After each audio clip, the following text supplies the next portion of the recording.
संत रामपाल जी महाराज एक ऐसे महान संत जिन्होंने अपनी सतभक्ति, तत्व ज्ञान, करुणा और सेवा के बल पर समाज में नई मिसाल कायम की है। संत रामपाल जी महाराज की अगुवाई में उनके सभी सतलोक आश्रमों से समाज कल्याण के अद्भुत कार्यों ने समाज को सुनहरे भविष्य की एक नई उम्मीद दिखाई है। संत रामपाल जी महाराज से नाम दीक्षा लेने के बाद लाखों लोगों की लाइलाज बीमारियां जैसे कैंसर, एड्स आदि ठीक हुई। संत जी के ज्ञान से प्रेरित होकर उनके अनुयायियों ने लाखों यूनिट रक्तदान किया। संत जी ने लाखों बहन बेटियों का दहेज मुक्त विवाह करवाया।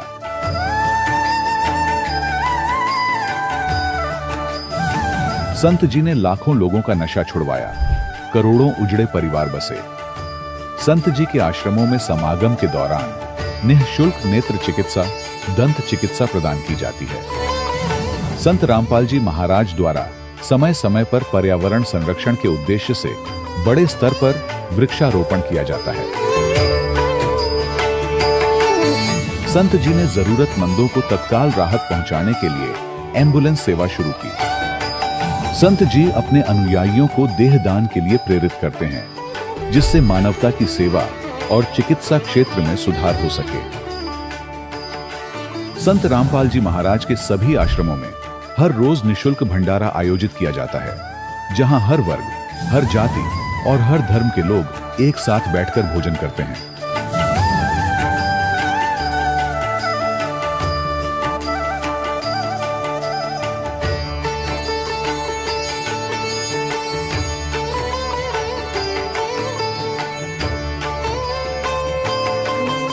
संत रामपाल जी महाराज की अन्नपूर्णा मुहिम ने गरीब और बेसहारा लोगों के जीवन में एक नई ऊर्जा और उम्मीद को जन्म दिया है। घर घर खाद्य सामग्री और जरूरी मदद पहुंचाकर संत रामपाल जी महाराज ने लोगों को दुख और मजबूरी से लड़ने की ताकत प्रदान की है।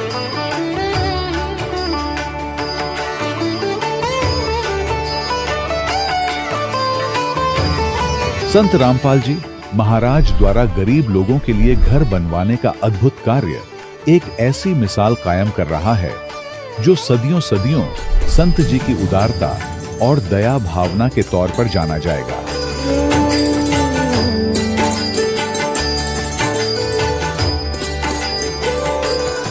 संत रामपाल जी महाराज के आश्रम में हजारों बुजुर्गों को सम्मान और प्यार के साथ जीवन जीने का अवसर मिलता है।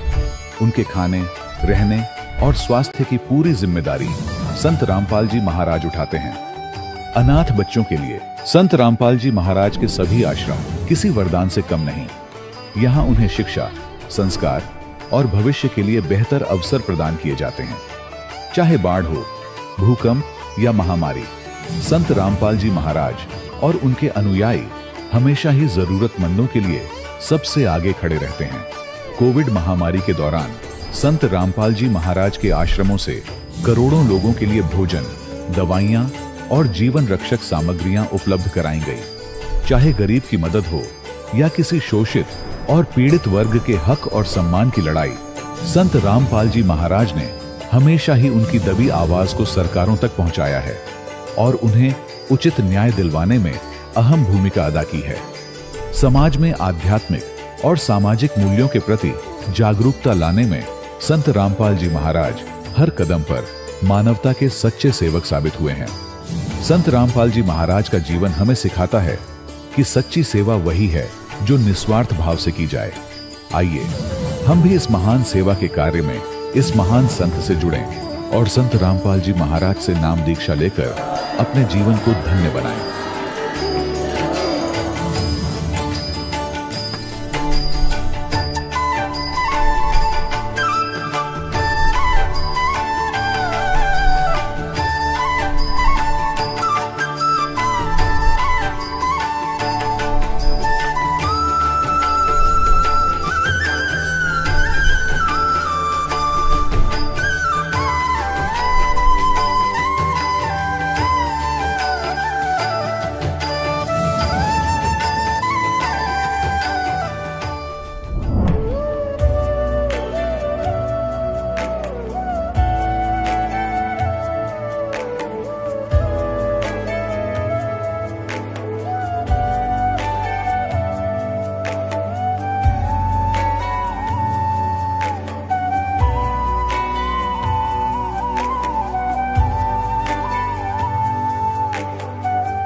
गीता में अर्जुन को स्वयं भगवान कह रहे हैं कि उस परमेश्वर की शरण में जा, उसके लिए उन संतों के पास जा जो तत्वदर्शी हो।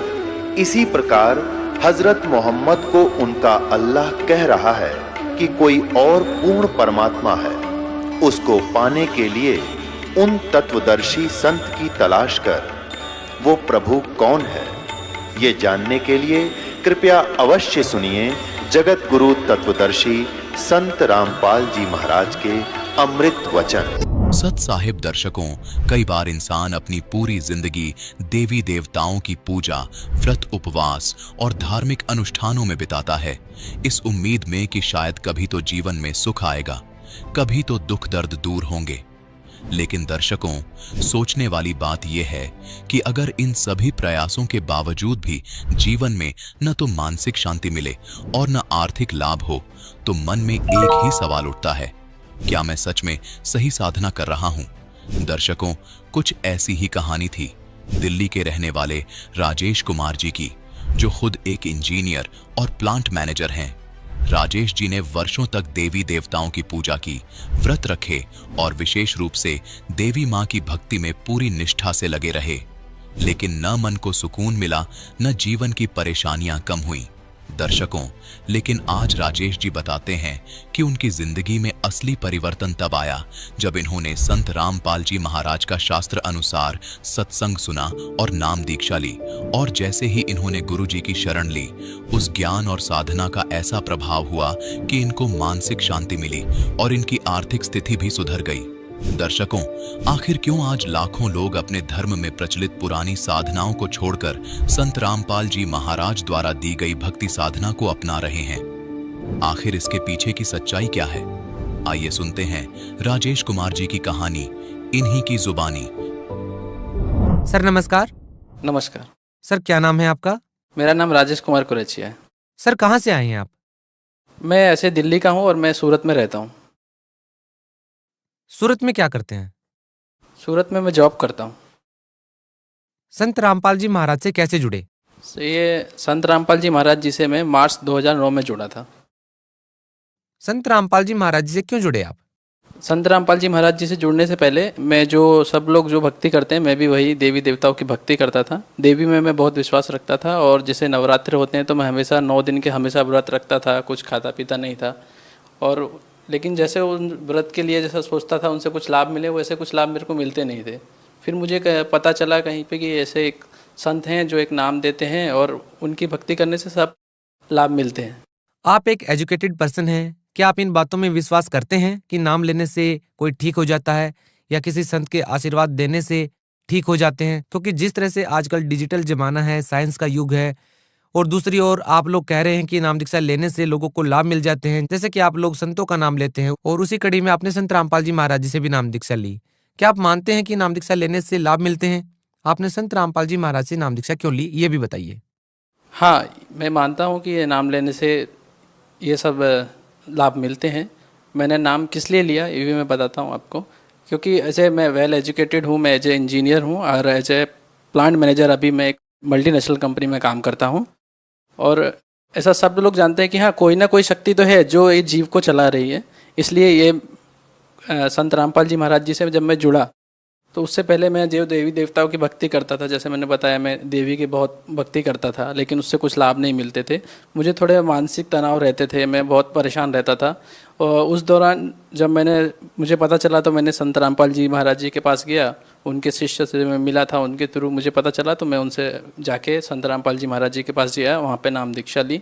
नाम दीक्षा लेने के बाद भी शुरुआत में मुझे ऐसा था कि जो नाम दीक्षा ली थी मैं उसका सही तरह से, जैसा संत रामपाल जी महाराज बताया, अनुसरण नहीं कर रहा था। तो वो तनाव मेरा पर तब भी तनाव बरकरार था। उसके बाद मैंने एक बार सुसाइड कमिट की। मैंने एक ह्यूज अमाउंट में स्लीपिंग पिल्स ली थी। उसके बाद मेरे पिताजी फार्मासिस्ट हैं तो उन्होंने घर पे ही मेरा ट्रीटमेंट किया, तो मैं करीब 24 घंटे तक अनकॉन्शियस था। तो उस दौरान मुझे परमात्मा संत रामपाल जी महाराज जो हैं हमारे, उनके दर्शन हुए और वहाँ पे मुझे पता चला कि परमात्मा जो संत रामपाल जी महाराज हैं उन्होंने दर्शन देके मुझे बताया कि बेटा ये सही तरीका नहीं है, हमको सही मुक्ति पानी है तो आध्यात्मिक ज्ञान को जानना होगा, सही प्रकार से उस आध्यात्मिक ज्ञान पे हमको चलना होगा, तभी हमारी मुक्ति हो सकती है। संत रामपाल जी महाराज हमेशा से दावा करते रहे हैं कि जो भी उनसे जुड़ेगा उन्हें चाहे कैसी भी बीमारी हो, चाहे कितने भी सालों से नशा कर रहा हो, उनसे नाम दीक्षा लेगा तो वो बीमारी ठीक हो जाएगी और नशे से दूर हो जाएगा। क्या मानते हैं कि ये सही है? हाँ, ये सही है, क्योंकि पूर्ण परमात्मा जो होते हैं उन्हीं में ये शक्ति है कि वो हमारे सब विकारों को दूर करके और हमें अच्छे रास्ते की ओर हमें ले जाते हैं। सर, आपकी नज़र में अच्छा और बुरा रास्ता क्या है? क्या परिभाषा है असल में अच्छे और बुरे की? अच्छा रास्ता वो है जिसमें हम किसी को दुख नहीं पहुंचाते, हम किसी तरह का व्यसन नहीं करते हैं और परमात्मा की सही जो साधना है, शास्त्रों अनुकूल जो साधना है वो करते हैं। अब बात आती है सही और गलत साधना की। आपकी नज़र में सही और गलत साधना क्या है? सही साधना जैसा कि हमारे शास्त्र बोलते हैं वो सही साधना है, उसके अनुकूल चलना ये सही साधना है। सर देखिए, ये बात सत्य है कि लाखों लोग परेशान हैं, बल्कि करोड़ों लोग परेशान हैं, बहुत सारी बीमारियों से पीड़ित हैं, किसी को आर्थिक परेशानी है, जबकि भक्ति भी कर रहे हैं, उसके बावजूद भी लोगों को लाभ नहीं मिल रहा है। अब बात यदि सत भक्ति की जाए और आपकी बात मान ली जाए कि आप भक्ति कर रहे हैं, तो लोग आपसे ये जानना चाहेंगे कि आपको सत भक्ति करने से, संत रामपाल जी महाराज जी से नाम दीक्षा लेने से क्या लाभ मिले? संत रामपाल जी महाराज जी से दीक्षा लेने के बाद मुझे बहुत सारे लाभ हुए हैं। वैसे तो काफ़ी लाभ हैं, उनमें से कुछ एक लाभ मैं आपको बताता हूँ। मैं जब आर्थिक रूप से शुरुआत में जब मैंने इंजीनियरिंग ज्वाइन की, फ्रेशर था, तो मेरी जो सैलरी थी बहुत कम थी। घर से मेरा कोई सपोर्ट नहीं था, मैं सब कुछ अपने बलबूते पे कर रहा था। मैं दिल्ली में था, डीएमआरसी प्रोजेक्ट में काम कर रहा था। वहाँ से मेरा ट्रांसफ़र हुआ गुजरात के लिए। जब मैं गुजरात आया अपनी फैमिली के साथ, तो मैं 5,000 रुपये उधार लेके यहाँ पर आया था और मेरे पास कुछ नहीं था। सर, जब से मैंने संत रामपाल जी महाराज जी से ज्ञान उपदेश लिया है, तब से मेरी आर्थिक स्थिति इतनी अच्छी तरह सुधर गई है कि मैं आपको बता नहीं सकता हूँ। आज मेरे पास फ्लैट है, कार है। एक टाइम ऐसा था कि जब मेरे पास खुद के खाने के लिए पैसे नहीं थे, मैं उधार पैसा मांग के खाना खाता था। आज मैं एकदम सुदृढ़ हूँ, आर्थिक रूप से एकदम मजबूत हूँ। और मैं अपने युवा पीढ़ी से यही बोलता हूँ कि आपकी कोई भी परेशानी है, आर्थिक रूप से है, चाहे शारीरिक रूप से है, मानसिक रूप से है, आपको अगर उससे निजात पाना है तो संत रामपाल जी महाराज जी एक ऐसा जरिया है जिनकी आप सद्भक्ति लेके मुक्ति पा सकते हैं और इन सब चीज़ों का आर्थिक लाभ, भौतिक लाभ और शारीरिक लाभ ले सकते हैं। और एक लाभ बताता हूँ वो आपको भगत जी। मेरे पास ऐसे लाभ हुए हैं कि अगर परमात्मा की ऐसी कृपा होती है कि अगर मेरे पास कुछ होने वाला होता है तो परमात्मा मुझे पहले ही दर्शा देते हैं और फिर उससे मुझे निजात मिल जाती है। ऐसा एक वाक्य बताता हूँ कि मैं एक बार कार से आ रहा था, तो मुझे परमात्मा का, मेरी कार में सब लोग बैठे थे, 6 की 6 सीट पूरी फुल थी और सब लोग नींद में थे। मैं काफ़ी दूर हाईवे पे था, तो मुझे परमात्मा के दर्शन हुए अचानक कि बेटा अभी कार तू साइड लगा दे, आगे एक भूसे का एक ट्रक जा रहा था भरा हुआ, वो गिरने वाला है और तेरी कार जब वहाँ से पास होगी तो उसके ऊपर गिरेगा। तो मैंने कार साइड लगा दी, वहीं थोड़ा देर रुका। उसके बाद जब हम आगे गए तो सच में रास्ते में एक भूसे का ट्रक गिरा हुआ था। सर, संत रामपाल जी महाराज से कैसे जुड़ सकते हैं? जैसे उनकी वेबसाइट है www.jagatgururampalji.org, वहाँ पे आप उस पेज पे विजिट कर सकते हैं। वहाँ पे आपको ऐसा ज्ञान मिलेगा जो आपने कहीं देखा नहीं होगा। भक्त समाज को आप क्या संदेश देना चाहेंगे? भगत समाज से मेरी प्रार्थना है कि संत रामपाल जी महाराज यहाँ पे पृथ्वी पे आए हुए हैं, वही पूर्ण परमात्मा है। यहाँ पर आइए और अपने सभी रोगों का, आर्थिक मंदी, उनसे सबसे निवारण पाने के लिए उनकी शरण में आइए और उनसे नामदान लीजिए, तभी आपकी मुक्ति हो सकती है। बहुत बहुत धन्यवाद सर। धन्यवाद। दर्शकों, अभी आपने सुने संत रामपाल जी महाराज से दीक्षा प्राप्त करके सुखी हुए भक्त के अनुभव। अब देखिए जगत गुरु तत्वदर्शी संत रामपाल जी महाराज के मंगल प्रवचन।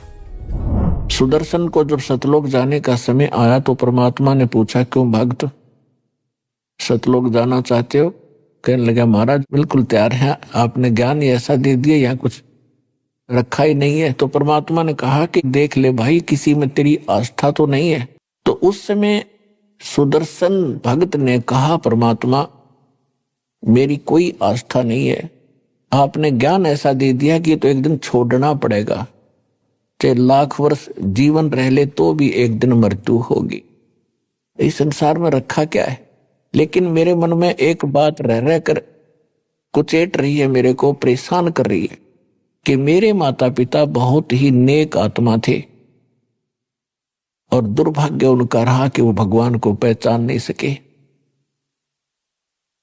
आपने भी बहुत उनसे विनय करी, दीक्षा लेने की, और मैंने भी जी तोड़ प्रयत्न किया अपने माता पिता से प्रार्थना करके नाम लेने की, परंतु उन्होंने दीक्षा ना दी।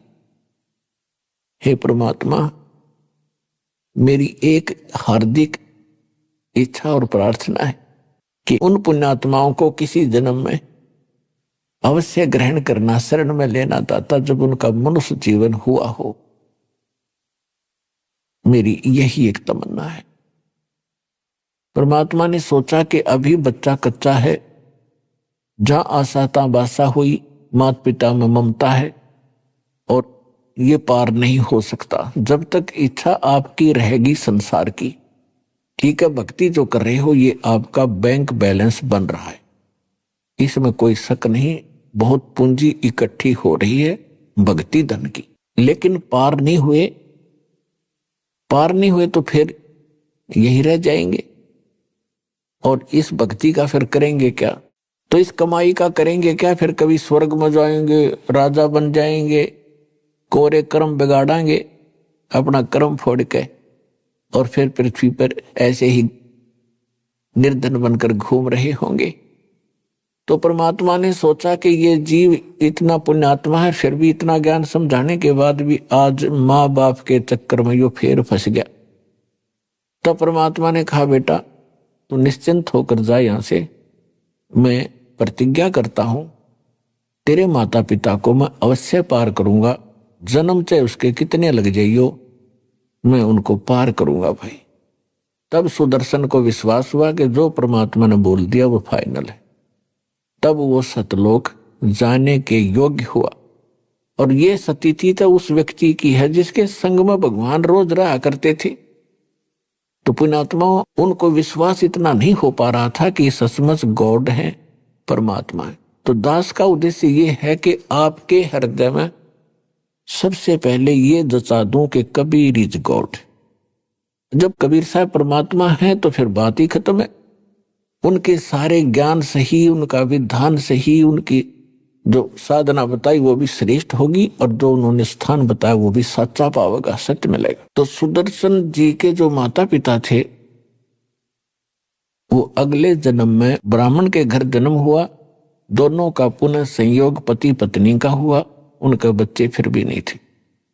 इससे पहले भी उनके 1-2 जन्म हो चुके थे, लेकिन हम शॉर्ट में बताएंगे आपको, संक्षिप्त में जो हमने आवश्यक है। तो काशी के अंदर उनका जब जन्म था, गौरी शंकर सुदर्शन के पिता का नाम था और सरस्वती उसकी मां का, यानी वही आत्माएं थी गौरी शंकर और सरस्वती। ब्राह्मण थे, बहुत ही नेक आत्मा थे, भगवान शिव के पुजारी थे। और भगवान शिव की जो शिव पुराण की कथा करा करते थे और निस्वार्थ भाव से कथा करते थे, किसी को मिसगाइड नहीं करते थे। और कथा करने से जो भी उनको उपार्जन होता था, धन प्राप्त होता था, उसमें से अपना निर्वाह भी करते थे और शेष बचे हुए को पुण्य में लगा देते थे। संग्रह संचन नहीं करते थे, जिस कारण से वहां की जनता, आसपास की जो श्रोता होते थे, उनके अंदर उनकी आस्था घनी होगी। वो बहुत ही महिमा के पात्र बने। प्रत्येक श्रद्धालु के मुख पर ये वचन था कि बहुत ही नेक ब्राह्मण है। इन अन्य ठगों की तरह ये ठगते नहीं है। अन्य ब्राह्मण जो कहते थे तुम्हारे पितर रुष्ट हो गए, 500 कपड़े दो, ऐसे श्राद्ध कराओ, 11 रुपये दो, ऐसा कर देंगे, तुम्हारा ऐसा कर देंगे, कहते ये ऐसा नहीं करते। जिस कारण से अन्य जो ब्राह्मण गुरु थे, जो रोजी रोटी के लिए ही अपना उद्देश्य लेकर के कथा आदि किया करते थे, वो गौरी शंकर से ईर्ष्या करने लगे कि इसने तो हमारा रोजगार ही बंद करने को जा रहा है। और इस बात का ज्ञान हो गया काशी शहर के मुसलमान मुल्ला और काजियों को। तो उन्होंने दाव लगाया कि जो अन्य ब्राह्मण गुरु हैं वो तो इसके साथ नहीं, और जनता विशेषकर धर्म गुरुओं के साथ ही होती थी, और जैसा भी वो हमें मिसगाइड कर देते थे, हम मरने मारने को तैयार हो जाते थे। तो इस बात का उन्होंने दाव लगाया गौरी शंकर को और सरस्वती को जबरदस्ती मुसलमान बना दिया कि ये हिंदू धर्म का घना प्रचार कर रहे हैं, इसलिए इस पर बैन लगा दे। ऐसा ही हुआ। जो ही उन्होंने मुसलमान पीरों ने, मुल्ला और काजियों ने गौरी शंकर और सरस्वती के घर पे जाकर अपना झूठा जल छिड़क दिया, उनके मुंह में डाल दिया बाई फोर्स, और बहुत से ब्राह्मण बाहर देख रहे थे। उन्होंने उनका विरोध ना करके सब जगह शोर मचा दिया कि गौरी शंकर मुसलमान बन गया, इसको जाति से बाहर कर दो, इसका भाईचारा बंद, कोई इनसे बात नहीं करेगा, ये मुसलमान हो गया, और गंगा घाट पे स्नान करना बंद। ऐसा हो जाने से गौरी शंकर सरस्वती के सामने एक बहुत बड़ी समस्या आ गई, रोजी रोटी की। तो उन्होंने क्या किया कि सस्ते से सस्ता कौन सा काम है जो बगैर किसी पैसे से स्टार्ट हो सकता है। उन्होंने जुलाहे का काम शुरू कर दिया। जुलाहे के काम में 4-5 एक डंडे से गाड़ने होते हैं, और उन्होंने वो जुलाहे का काम शुरू कर दिया। वो मुसलमान बना दिए गए, लेकिन अंदर से वो भगवान शिव की पूजा फिर भी कर रहे थे। भले ही वो 5 वर्ष नमाज भी करते थे, लेकिन भगवान शिव को वो भूल नहीं पाए थे। अंदर से उनको अंदर एक विशेष कसक थी। अब उनके संतान नहीं थी, और संतान ना होने के कारण वो बहुत दुखी रहते थे, भगवान शिव से याचना भी करते रहते थे। अब उनका गंगा के अंदर स्नान करना बंद कर दिया, तो उन्होंने एक इसका अल्टरनेट खोजा। काशी शहर से बाहर गंगा का जल वर्षा के दिनों में, जब गंगा बहुत ऊपर से भरकर चलती है, किनारों को छूती हुई, तो लहरों के द्वारा उछलकर कुछ जल गौ घाटों के ऊपर से और बाहर मैदान के अंदर एक गड्ढे में इकट्ठा हो जाता था और बहुत बड़े सरोवर का रूप धारण कर लेता था। और फिर सारा सीजन, सारा वर्ष उसका जल बहुत निर्मल और पवित्र रहता था। तो गौरी शंकर और सरस्वती सुबह सुबह उठकर प्रतिदिन उस लहर तारा नाम के तालाब में स्नान करने के लिए जाया करते थे। लहर तारा नाम उसका इसलिए पड़ा था कि गंगा की लहरों से उछला हुआ जल वहां एकत्रित होता था, तो लहर तारा नाम से वो प्रसिद्ध हुआ था। उधर से परमात्मा प्रत्येक युग में आते हैं और अपने भगत के उस वचन के आधार से मुसलमानों ने उनका नाम बदल दिया। गौरी शंकर का नाम रख दिया नूर अली, और सरस्वती का नाम रख दिया नियामत। तो हम अपभ्रंश करके उनको नीरू और नीमा कहने लगे। अब हम नीरू नीमा इनको ज्यादा बोलेंगे क्योंकि ये ऐसे ही प्रसिद्ध थे। परमात्मा संवत 1455 ज्येष्ठ सुदी पूर्णमासी को सुबह ब्रह्म मुहूर्त में सतलोक से चलकर आए, एक शिशु रूप धारण किया और कमल के फूल पर विराजमान हो गए। उस समय काशी के अंदर ये भूत पूजाएं, आन उपासनाओं का बहुत जोर था। तो उस समय स्वामी रामानंद जी एक ब्राह्मण, कुछ सुलझे हुए ऋषि थे, उन्होंने भी आकर के वहां कुछ सुधार किया था। उन्होंने 1400 ऋषि शिष्य बना रखे थे स्वामी रामानंद पंडित जी ने, और उनको ज्ञान जो उसने बता था वो ज्ञान बता रखा था। तो वो सभी प्रचार किया करते थे आसपास के क्षेत्र में, और काशी के भी उसने कई डिवीजन बना रखी थी, और उसमें एक एक अपना शिष्य ऋषि बैठा रखा था उनको प्रवचन और ज्ञान सुनाने के लिए। और किसके पुजारी थे? भगवान विष्णु के पुजारी थे स्वामी रामानंद जी। तो उनके शिष्य भी श्री विष्णु की कथा सुनाया करते थे, गीता की कथा सुनाया करते थे, राम और कृष्ण के किस्से सुनाया करते थे। तो उन्होंने कुछ सुधार किया था। फिर भी वहां कच्चापन था, इसलिए परमात्मा पहुंचे, क्योंकि हिंदू धर्म की आस्था का केंद्र और धार्मिक शिक्षा का केंद्र भी बनारस यानी काशी शहर ही रहा है। जिस कारण से परमात्मा ने वही अक्षेत्र, वही शहर चुना कि वहां बड़े विद्वान ऋषि रहते हैं। यदि उन्होंने मेरे ज्ञान को स्वीकार कर लिया तो मेरा काम आसान हो जाएगा। इसलिए परमात्मा सतलोक से चलकर आए और बनारस शहर के अंदर लहर तारा तालाब के अंदर विकसित कमल के फूल पर आकर विराजमान हो गए, एक शिशु रूप धारण करके। उधर से स्वामी रामानंद जी का एक शिष्य अष्टानंद नाम के एक ऋषि, वो प्रतिदिन उस लहर तारा तालाब के ऊपर स्नान करने के लिए जाया करते थे और कुछ देर वहां बैठकर उस शांत प्रिय अक्षेत्र में अपने गुरुजी के द्वारा बताई गई साधना को किया करते थे। उस दिन भी वो स्नान करके अपनी साधना करने के लिए बैठे थे, आसन लगा के लहर तारा तालाब के किनारे पर घास पर।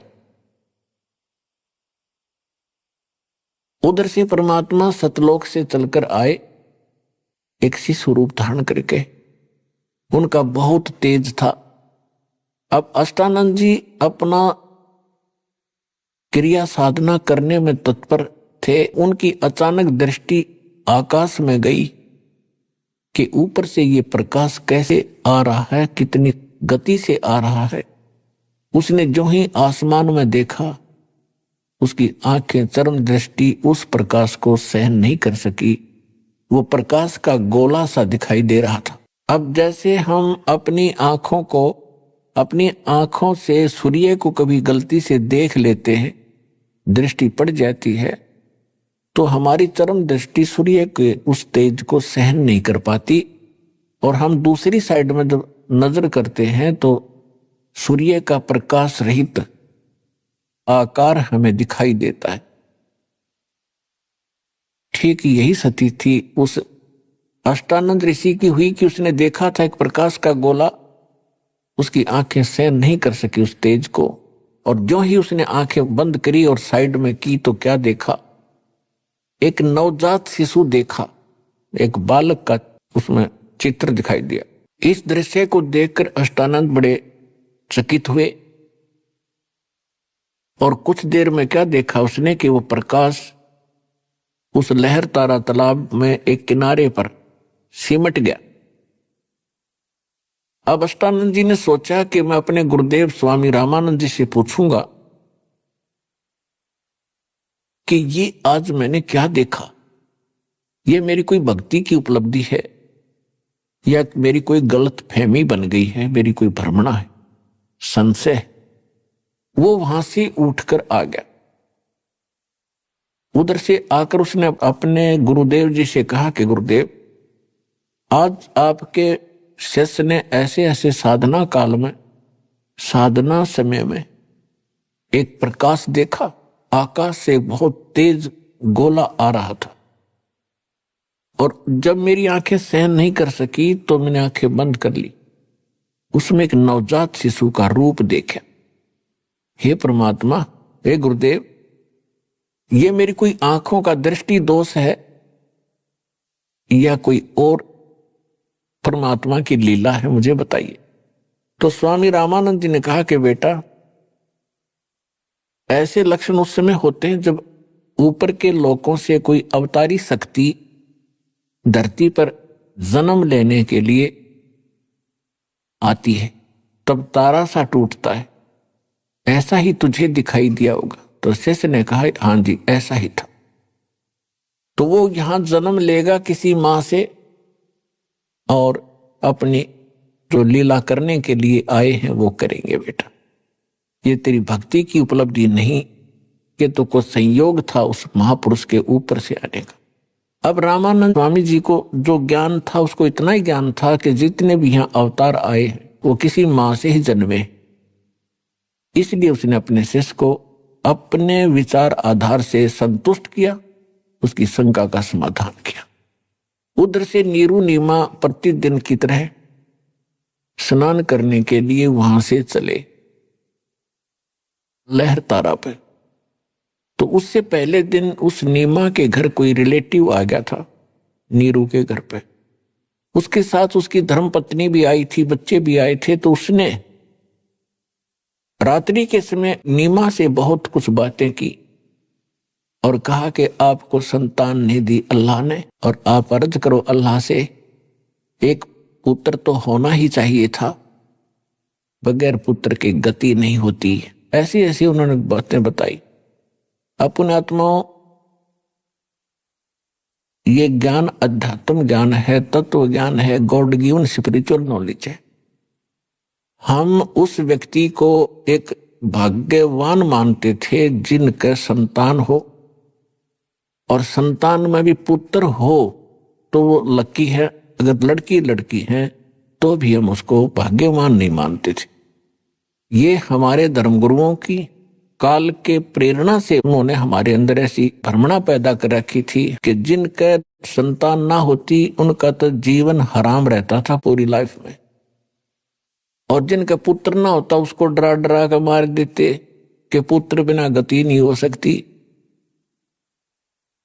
तो इस तरह की वे बातें हमें मूर्ख बनाने के लिए वो अज्ञानी बताया करते थे। और संसार का यानी जगत और भगत का आपस में जो विरोध रहा है उसका कारण यही रहा है कि जो अध्यात्म मार्ग के विचार हैं वो संसार के विचारों से भिन्न होते हैं, उनके कति विपरीत होते हैं।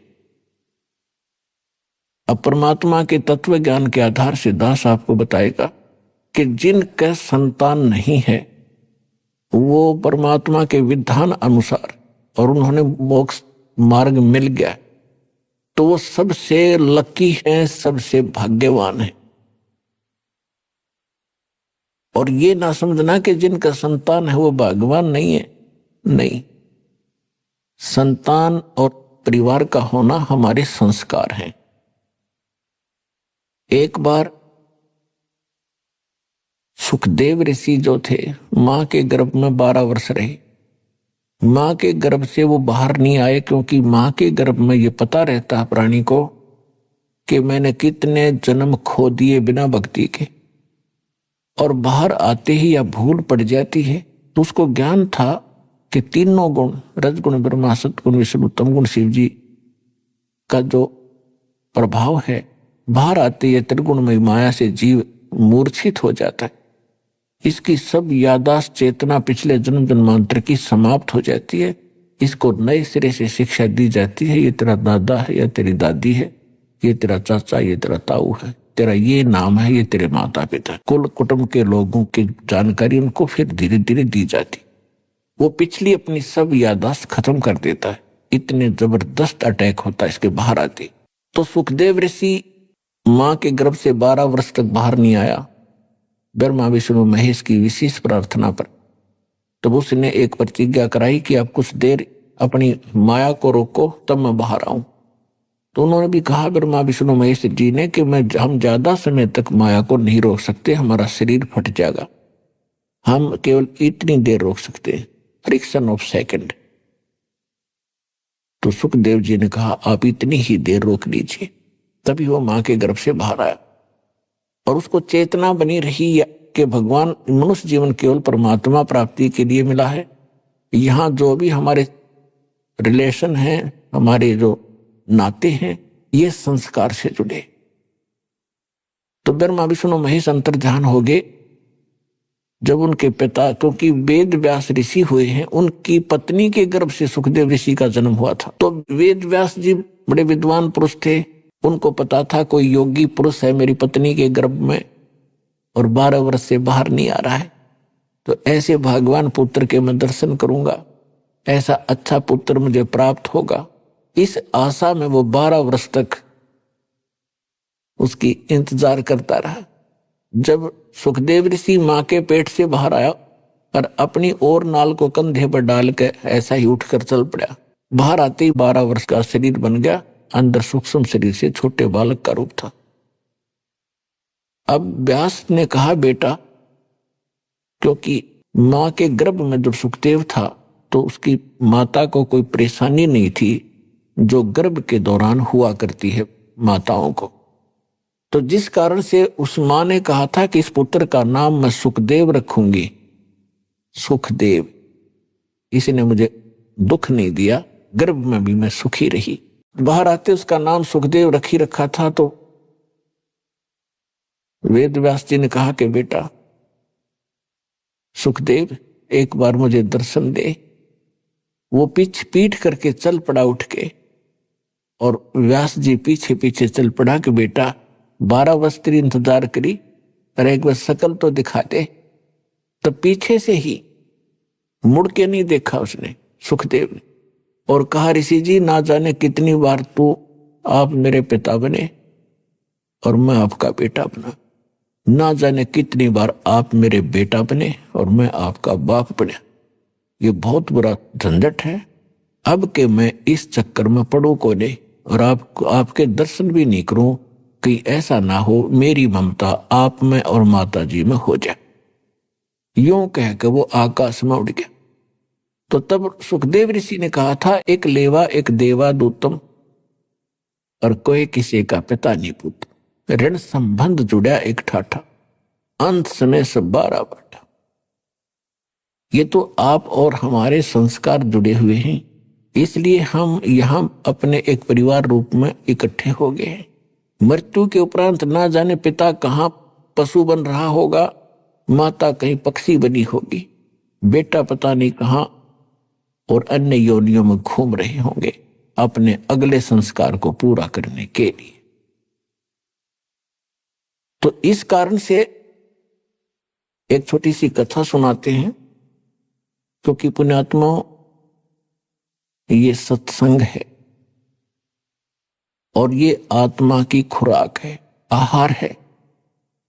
अब जैसे व्यक्ति स्वस्थ व्यक्ति है तो सुबह खाना खाता है तो शाम को भी उसको भूख लगती है तो वो स्वस्थ है, और यदि उसको शाम को भूख नहीं लगती है तो समझ लो उसका कोई बीमारी ने घेर लिया और कोई जबर की तैयारी है, यानी उसको कोई डिफेक्ट हो गया शरीर में।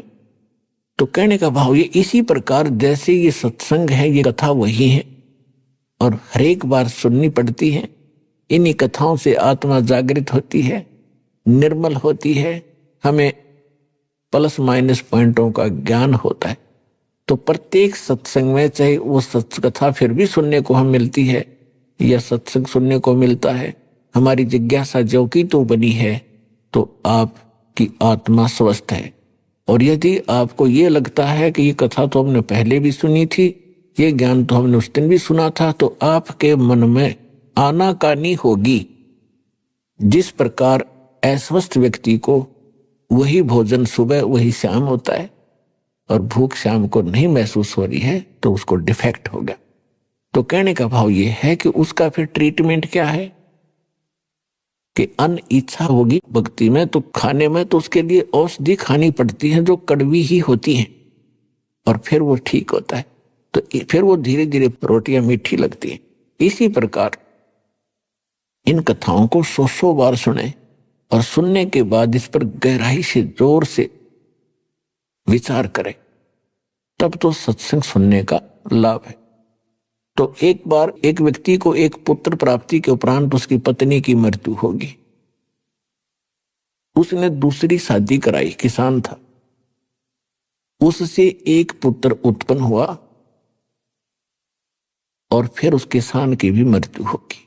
बड़े वाले लड़के का विवाह कर दिया था, उनके कोई संतान नहीं थी बड़े वाले लड़के के। छोटा जो दूसरी मां से उत्पन्न हुआ था वह मां भी मर गई और वो पिता भी मर गया उसका। बड़े का विवाह हो गया था तो वो छोटे वाला कुदरती थोड़ा सा बीमार हो गया। दूसरी मां से जो उत्पन्न हुआ था, जमीन बहुत थी तो उसने बीमारी का इलाज कुछ दिन करवाया उस बच्चे का। फिर उनके मन में दोष पैदा हो गया।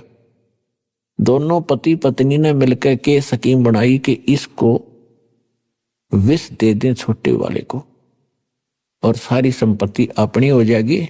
सबको मालूम है ये अस्वस्थ है, किसी को शक भी नहीं होगा। ऐसा ही कर दिया। एक दूर देश के डॉक्टर से बात की, उसने उस समय 500 रुपये मांगे और उसको विष दे दिया, लड़का मर गया। अब खुशी का ठिकाना नहीं, क्योंकि एक तो पैसा लग रहा था वो बच गया। कुछ दिनों के बाद, 1 वर्ष के बाद उनका लड़का हो गया, पुत्र उत्पन्न हुआ, खुशी का ठिकाना नहीं। और उसको खूब लाड प्यार से खिलावे पिलावे, चंद दिनों में वो युवा हो गया, यानी 16-17 वर्ष का जब वो हो गया, उसका विवाह कर दिया। विवाह होने के तुरंत बाद वो लड़का फिर बीमार हो गया। उनका अपना पुत्र इतना रोगी हो गया कि उन्होंने बहुत पैसा पानी की तरह बहाया। दूर देशों में जहां भी जिसने कोई वैद्य बताया, कोई जंतर मंत्र करने वाला बताया, वहीं गए। आधी संपत्ति यानी जमीन भी बेच दी और लड़का ज्यों का त्यों प्रतिदिन सूखता ही जा रहा था। एक दिन उसका पिता बैठा था, लड़का चारपाई पर लेटा था। लड़के ने कहा अपने पिता को कि भाई साहब, मेरे कफन की तैयारी करो, लकड़ियों की तैयारी करो, अब मैं अपना हिसाब किताब करके मैं चलने वाला हूं। अब उसके पिता ने सोचा, बच्चा रोग के कारण इतना अस्वस्थ हो गया, इसका दिमाग भी काम करना बंद कर गया और मुझे ये भाई कह रहा है। तो उसने कहा, बेटा मैं तेरा पिता हूं, भाई नहीं हूं। वो लड़का कहता है कि मुझे पता है तू क्या है, मैं तेरा वो भाई हूं जो तेरे पुत्र रूप में जन्में हूं, जिसको तुम दोनों ने मिलकर और विष देकर मारा था। मेरी आधी संपत्ति जो थी वो मैंने खर्च करवा ली, अपना पूरा कर लिया। अब तेरा और मेरा इतना अकाउंट रह रहा है, एक लकड़ी और एक कफन का, और वो तैयारी कर ले। अब उस समय उसका कलेजा पकड़ा गया, अकबर जी सा कराया था वो मेरे आज आगे आ गया। अब आदमी के साथ जब घटना घटती है तब उसको महसूस होता है, और सत्संग में आने के बाद जीव को पहले ये आभास हो जाता है, यदि मैं ऐसा जुल्म करूंगा तो मेरे साथ एक दिन ऐसा होगा। तब उसने कहा कि भाई बिल्कुल सही बात है, हमने जो जुल्म किया था बेटा भाई मेरे सामने आ गया। अब आगे हमारे संतान की आस नहीं, मेरा कुल नाश हो गया, और जो तेरी संपत्ति थी वह खत्म होगी, तेरा मेरा हिसाब हो गया। भाई मैंने जो किया था वो तो मुझे फल भगवान ने दे दिया और बहुत अच्छा किया। आज मेरी आंख खुल गई और मैं अपनी पत्नी के बहकावे में आके भाई तेरे साथ मैंने जो कर दिया। वो बोला भाई जो किया वो भोगना तो पड़ेगा ही पड़ेगा, किसी के बहकावे में करो चाहे ना करो। तब उसने पूछा, उसके पुत्र भाई कहो चाहे बाप कहो, उसने उस लड़के से पूछा, भाई जो बोल रहा था कि मैं तेरा भाई हूं और वैसे उसके शरीर से पुत्र था, उससे पूछा कि हमने जैसा किया वो तो हमारे सामने आ गया, हमारा तो सर्वनाश हो गया, अब कुल नाश हुआ, संतान आगे है नहीं। लेकिन एक बात बता, जो तेरी पत्नी है इसने क्या अपराध कर दिया? उसमें सती प्रथा थी, और सती प्रथा के तहत उसमें क्या होता था, यदि किसी लड़की का पति मर जाता था उसको 7 चिता में जिंदा फूंका करते थे। तो उसने कहा कि इसका क्या दोष है जो तेरे साथ ही जिंदी जलेगी। अभी आपने सुने संत रामपाल जी महाराज के मंगल प्रवचन। आइए अब सुनते हैं संत रामपाल जी महाराज से नाम दीक्षा लेकर सतभक्ति करके अद्भुत लाभ प्राप्त करने वाले अनुयायी के विचार। दर्शकों, जब मनुष्य पूरी श्रद्धा से अपने धर्म में प्रचलित भक्ति साधनाएं करता है और फिर भी उसे कोई लाभ नहीं मिलता, तो वह अपने ही कर्म और श्रद्धा पर शंका करने लगता है, फिर चाहे वह शिक्षा हो, व्यवसाय हो या भक्ति ही क्यों ना हो। दर्शकों, कुछ ऐसी ही कहानी थी महाराष्ट्र की रहने वाली जानवी प्रदीप वालस्कर जी की। जानवी जी ने बचपन से ही हिंदू धर्म में प्रचलित सभी प्रकार की साधनाएं की, पूजा पाठ, व्रत उपवास, मंत्र जाप और मंदिरों में दर्शन। लेकिन इसके बावजूद भी परेशानियां और बीमारियां इनका पीछा नहीं छोड़ रही थीं। लेकिन फिर इनके जीवन में एक ऐसा मोड़ आया जब इन्होंने संत रामपाल जी महाराज से नाम दीक्षा ली। दर्शकों, आज जानवी जी का कहना है कि जब से मुझे संत रामपाल जी महाराज की शरण मिली है, तब से मेरा जीवन पूरी तरह से बदल चुका है। आज मैं और मेरा परिवार न केवल शारीरिक रूप से स्वस्थ हैं, बल्कि हमें आत्मिक शांति और सच्चे सुख की अनुभूति भी हो रही है। दर्शकों, आखिर जानवी जी ऐसा क्यों कह रही हैं? आखिर संत रामपाल जी महाराज ने इन्हें ऐसी कौन सी दिव्य औषधि दे दी जिससे इनकी सारी परेशानियां और परिवार की लाइलाज बीमारियां छूमंतर हो गईं? आखिर इसके पीछे की सच्चाई क्या है? आइए सुनते हैं जानवी जी की कहानी, उन्हीं की जुबानी। जी नमस्कार। जी नमस्कार। क्या नाम है जी आपका? हमारा नाम जानवी प्रदीप वालस्कर। जानवी जी, क्या करते हैं आप? हम टीचर हैं RSS वाले स्कूल में, सरस्वती शिशु मंदिर में सन 98 से लेके 2008 तक निरंतर कार्यरत रहे। आपने संत रामपाल जी महाराज जी से नाम दीक्षा लेने से पहले क्या भक्ति साधनाएं की?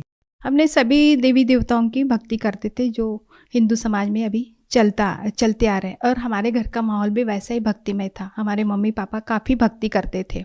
बचपन से ही हम पापा हमारे राम राम राम राम लिखवा के लोई में, आटे की लोई में गोलियां बना के मछली को खिलाने के लिए कहते थे। हम चारों बहन भाई ऐसे ही करते थे, और मम्मी जितने भी व्रत करती थी हम मम्मी के साथ साथ व्रत करते थे।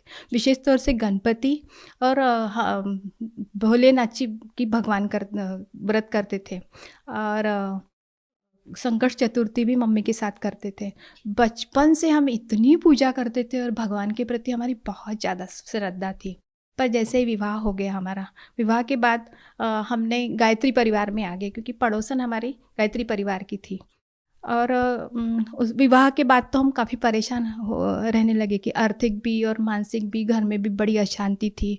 तो वो बोले कि तुम गायत्री का मंत्र जाप करती रहो, इससे आपको बहुत लाभ होगा, आपके सारे दुख दूर हो जाएंगे।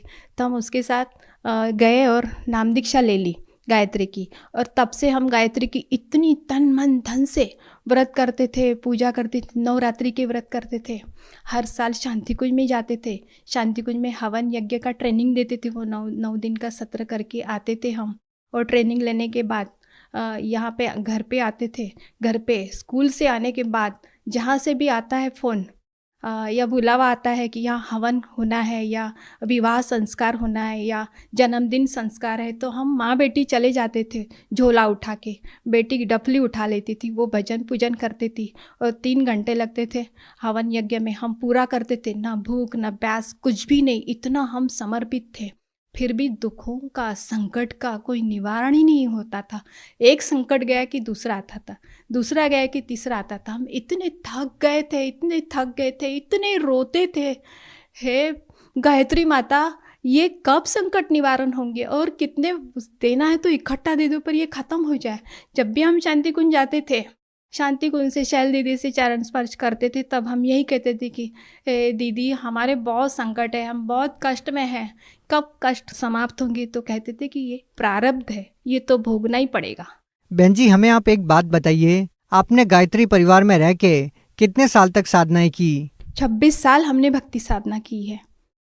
लेकिन गायत्री परिवार में जिस तरह के यज्ञ हवन करवाए जाते हैं और जो आप गायत्री मंत्र का जाप करते थे, इन सब चीजों का खंडन तो संत रामपाल जी महाराज जी बहुत पहले से करते आए हैं। आपका इस बारे में क्या कहना है? वो करते आए हैं तो ये आज हमें समझ में आ गया कि वो गलत साधना थी, क्योंकि हमें कोई लाभ ही नहीं हुआ, और हम इतने निराश हो चुके थे। इवन इतना हम ये बता रहे कि हम नास्तिकता की ओर जा रहे थे। जब हमने तत्वदर्शी संत को ढूंढने लगे, फिर हमने क्या किया कि श्री राम शर्मा आचार्य जी की लिखी छोटी छोटी पुस्तक थी, तो पहले हमें ब्रह्मा की पुस्तक मिली। ब्रह्मा की पुस्तक हमने पढ़ी कि यही भगवान हो सकते, पूर्ण ब्रह्मा। तो पुस्तक पढ़ी तो उसने पुस्तक में लिखा था कि वो अपने बेटी पे ही बुरी नज़र डालता है और उसका शील हरण करता है। हमने कहा नहीं, ये भगवान नहीं हो सकता है। उसके बाद हमने कहा ज़रूर अल्लाह होगा। तो फिर अल्लाह अल्लाह अल्लाह तो एक ही है, हमें लगा अल्लाह ही होगा। फिर हम मजार मस्जिद जाने लगे, फिर वहाँ अपना दुखड़ा रोने लगे और प्रार्थना करने लगे। पर जब बकरी ईद आती तो सब लोग बकरा काट के गौ मांस काट के अपनी ईद मना रहे हैं। हमने कहा अल्लाह ऐसा नहीं हो सकता है, जिसने बनाया सारे जीव जंतुओं को उसको काट के उसका मांस खाने के लिए कभी नहीं कहेगा। तो फिर अल्लाह, हमने कहा अल्लाह नहीं हो सकता।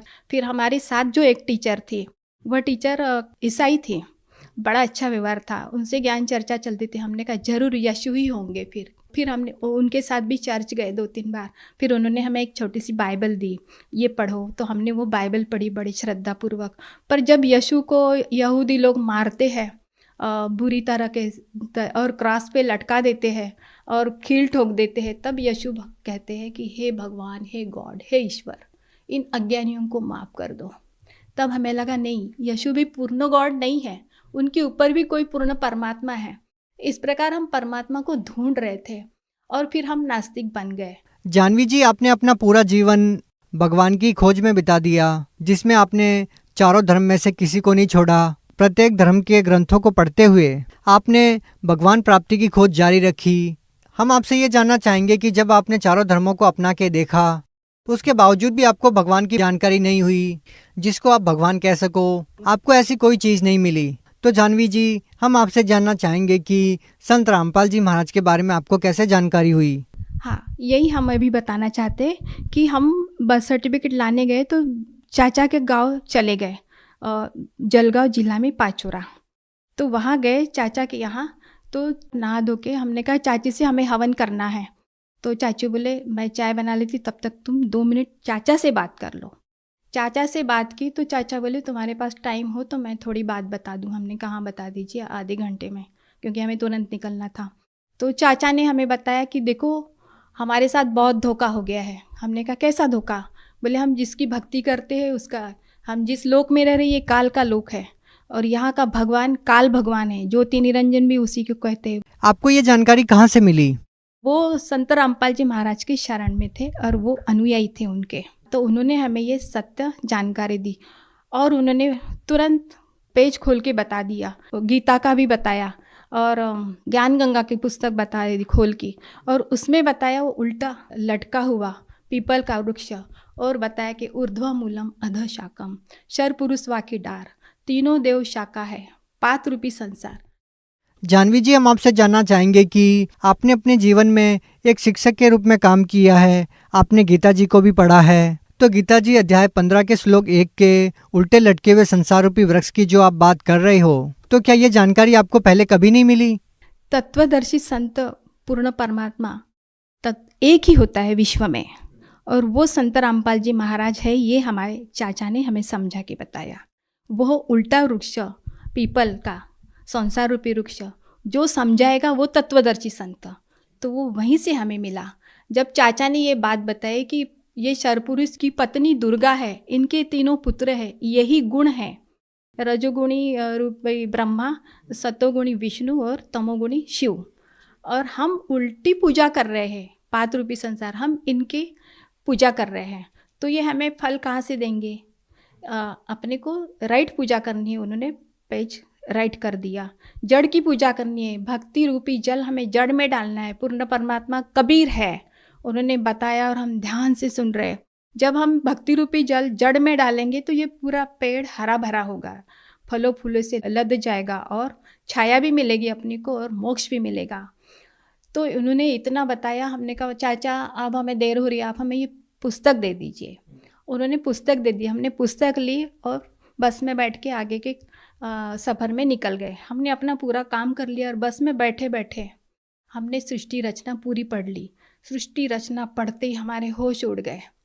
हमने कहा हे परमात्मा आप यहाँ मिले, हम इतने ऐसे हो गए बिल्कुल गदगद।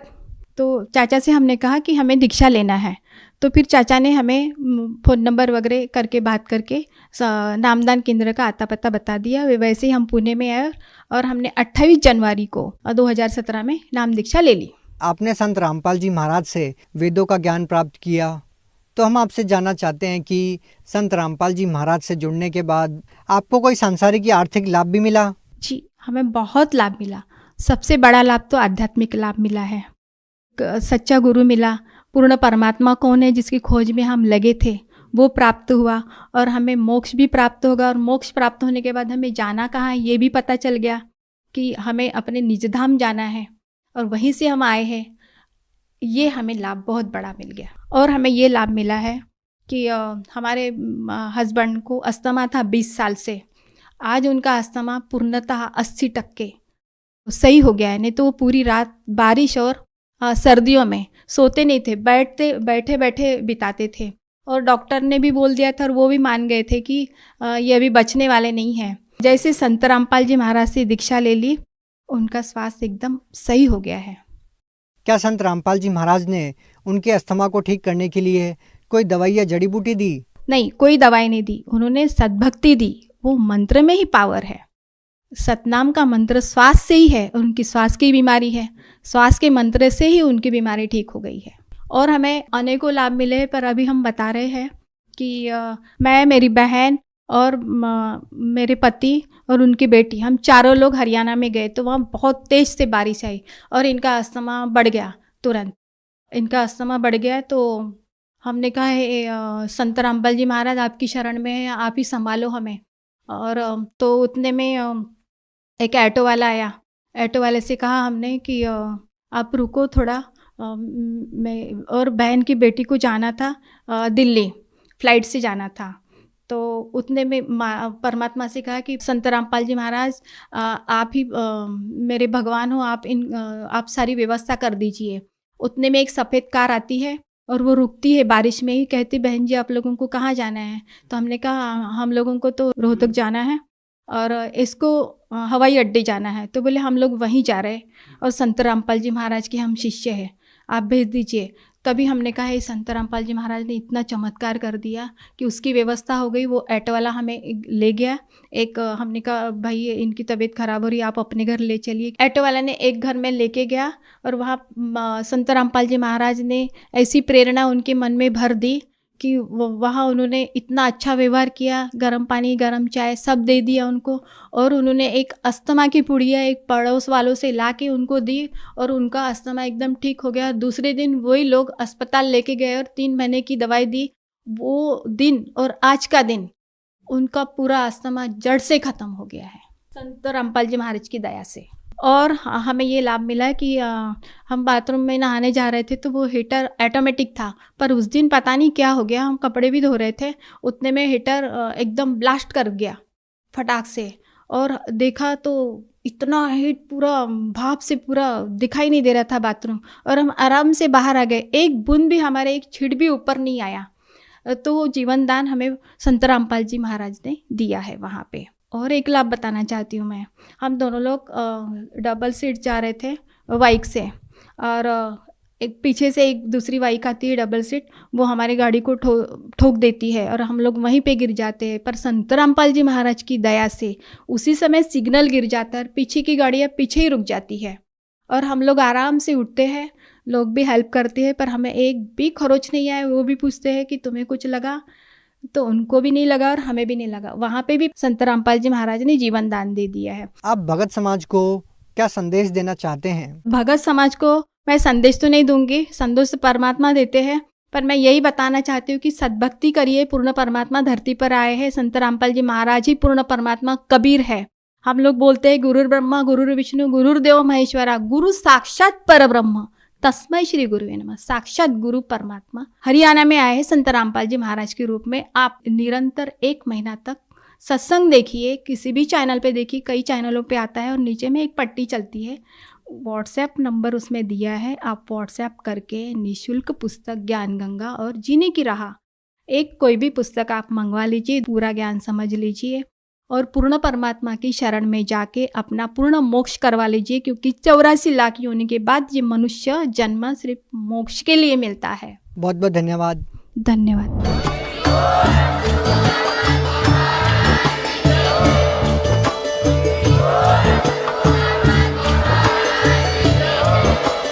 आप सुन रहे थे जगत गुरु तत्वदर्शी संत रामपाल जी महाराज जी के मंगल प्रवचन। अधिक जानकारी के लिए विजिट कीजिए हमारी वेबसाइट www.jagatgururampalji.org। संत रामपाल जी महाराज जी के शुभ आशीर्वाद से पूरे विश्व भर में 500 से भी ज्यादा नाम दीक्षा केंद्र हैं, जिन पर संत रामपाल जी महाराज जी द्वारा ऑनलाइन निशुल्क नाम दीक्षा दी जा रही है। अपने नजदीकी नाम दीक्षा केंद्र का पता करने के लिए संपर्क करें 8222880541।